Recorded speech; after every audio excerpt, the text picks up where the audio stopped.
Well, I've always wanted to be able to play an instrument, whether it's the piano or the guitar, or for me, the drums. If I could play the drums, that'd be amazing.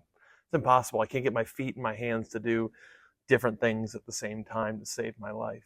But have you ever watched someone use their gifts and their talents and felt jealous, thinking, man, why don't I have that gift? Or maybe you've seen someone use their gifts and abilities and you felt the other direction. You felt superior to them because of their gift or the way that they're using their gift. Well, Paul kind of addresses this idea in Romans 12, verses 3 to 8. After he calls us as believers in Jesus to worship God by offering ourselves as a living sacrifice to him, he says that we should not think of ourselves more highly than we ought to.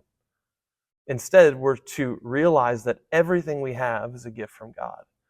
You did not earn your gifts or your talents, but you received them. You're responsible to cultivate them, grow in them, and faithfully use them, the gifts that God has given to you, but they're still gifts.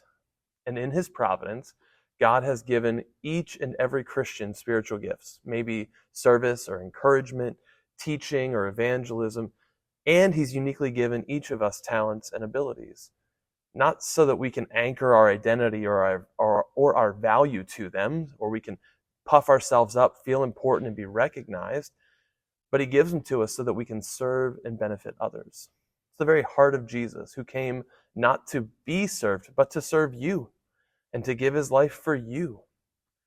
So what would it look like as a church if we were to live by faith in what Jesus says? How do we resist the urge to not think so highly of ourselves? Just a few verses later in verse 10, Paul gives a very practical command. He says this, outdo one another in showing honor. It's one of my favorite verses in the whole Bible. I mean, what a competition.